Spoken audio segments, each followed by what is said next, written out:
This is CBSSports.com's College Football 360. We come your way each and every day, Monday through Friday at 10 a.m. Eastern Time, right here at CBSSports.com. I'm Kevin Cork, thrilled to be joined by Mr. College Football himself, college football's best, Tony Barnhart, on the program as we look forward to some of the action coming up this weekend in college football. Tony, let's begin with the Thursday matchup. Stanford taking on Washington. And listen, after piling up so many road victories, Stanford once again looks to collect another pelt at the expense of the Washington Huskies, who obviously got throttled by LSU in their last big test against a decent defense. How are you looking at this contest?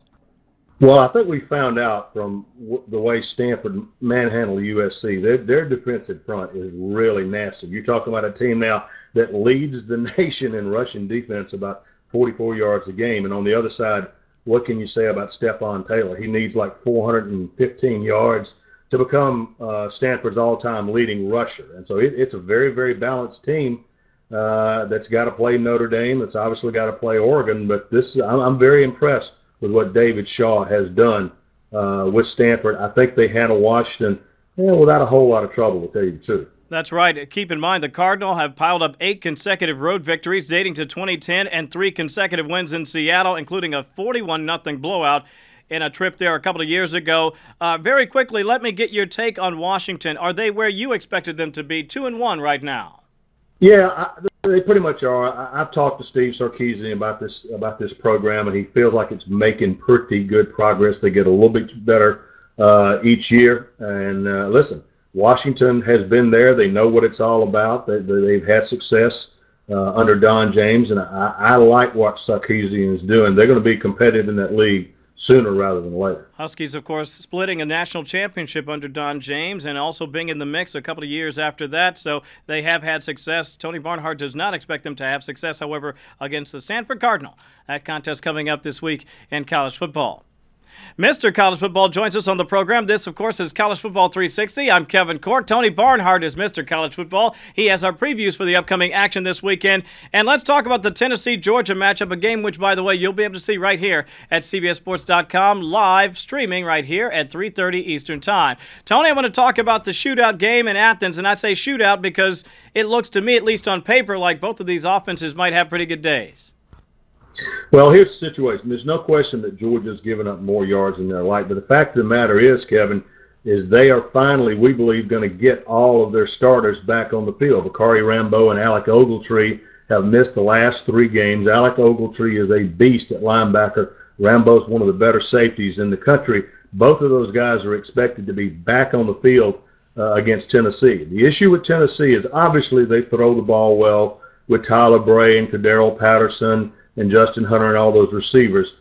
I just think if Tennessee cannot run the football, it may be a long day for the Vols. This looks like a pretty good Georgia team. You saw what they did against Vanderbilt last week, and Georgia has found them a running back in freshman Todd Gurley. Boy, I really like the job that young freshman has been able to do, and it's so interesting, Tony, to see how the program can shift from one year the coach is on the ultimate hot seat to the next year they're in the top 5 and all is forgiven. Hey, I want to get your reaction to something that we heard from one of our other colleagues. Gary Danielson talked to me after the contest this past weekend, and he talked about some of the pressure that Derek Dooley could be facing this season, depending on how things go over at Rocky Top. Basically, he said there, Tony, is that, listen, no matter what happens this season, it will never get easier for Derek Dooley, and he could be on the ultimate hot seat. Your reaction to those comments?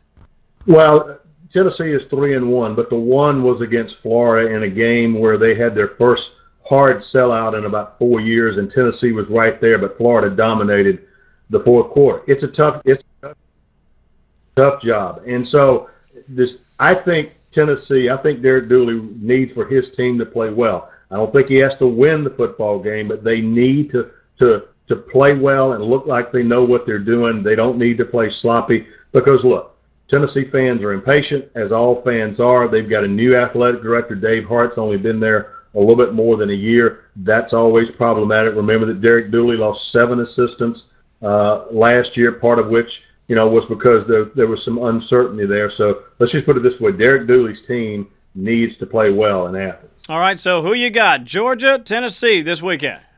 Oh, I think Georgia's going to win the football game. The only question is, will they dominate because of their ability to run the ball and their defense? Can Tyler can Tyler Bray stay vertical long enough to complete some passes against that Georgia secondary. I definitely see Georgia coming out of here with a win. Boy, that Georgia front seven, just impressive. So Tony Barnhart has the Dogs knocking out the Volunteers this weekend. We continue our look ahead to the action coming up this weekend in college football with Mr. College Football himself, Tony Barnhart, here on College Football 360. Let me ask you about South Carolina taking on Kentucky. The Gamecocks, number 2 in scoring defense in the SEC, which means, of course, it could be a very long day for a struggling Wildcat club. Well, they can't get any points on the board. I mean, Maxwell Smith was not able to play, and Morgan Newton, the backup, just simply could not do anything against the Gators. It'll look very similar to that. Kentucky, by the way, has, like I said, has never beaten Steve Spurrier. And so, listen, I know Steve Spurrier, he's going to win the game. He's going to try to get Connor Shaw the record of 25 consecutive completions. Look for that early on. But more than anything, Coach Spurrier, he won't admit this to you, but he's already thinking about Georgia next week. And so some of this game is going to be planning some ideas for Georgia to think about. Yeah, and let me ask you about that. During the week, when you know you have sort of a gimme contest coming up, how much of the balance of your practice time and your preparation time for coaches ends up being, say, the look-ahead game?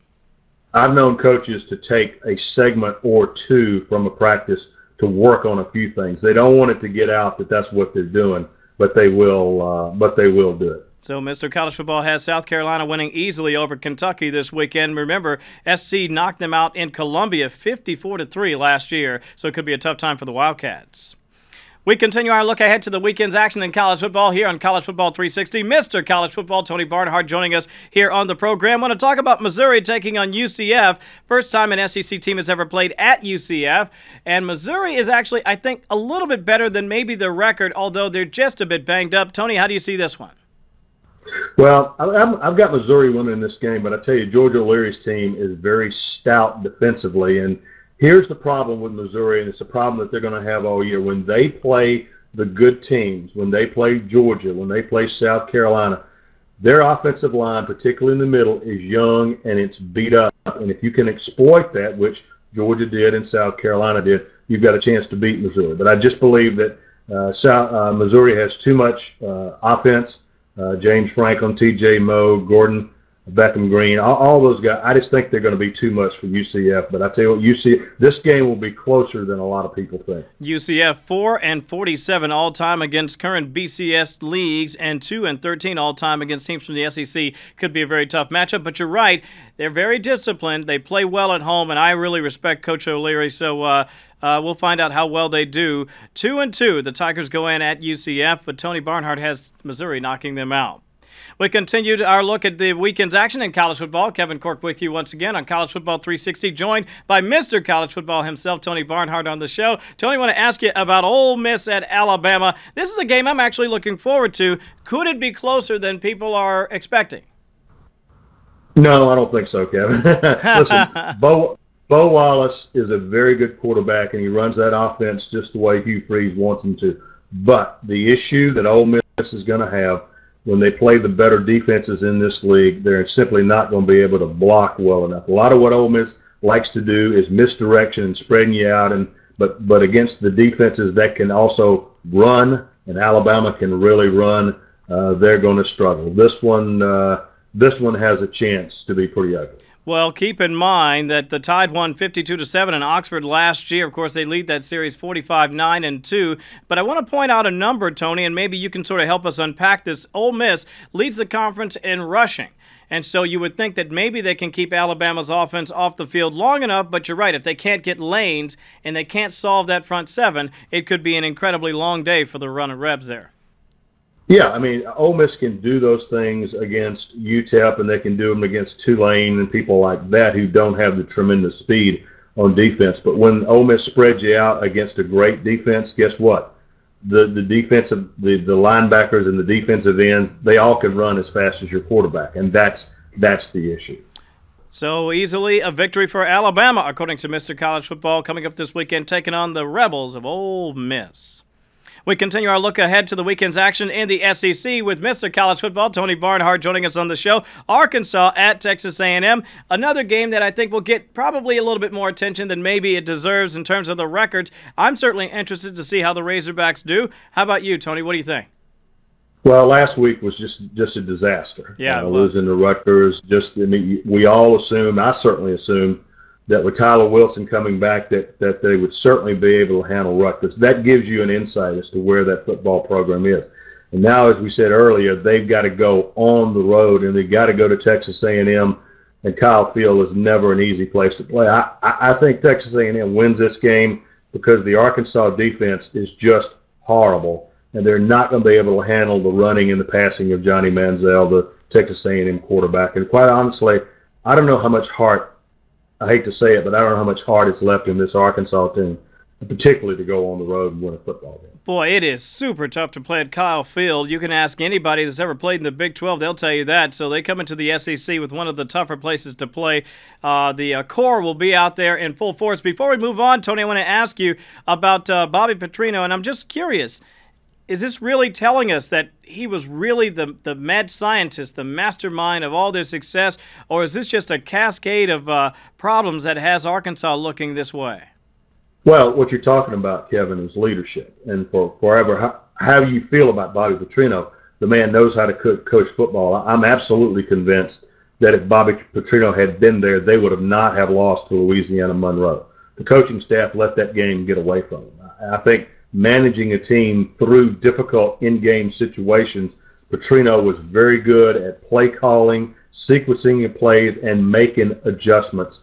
And this coaching staff really hadn't done a whole lot of that. So, I think Bobby Petrino would have made the difference. Certainly, he would not have made a difference against Alabama. We understand that. But in the other games, absolutely. Yeah, I agree with you. I mean, they would not have beaten Alabama, but I do believe that there's no way they lay an egg and go out 52-0 at home and get shut out there for the first time since 1966.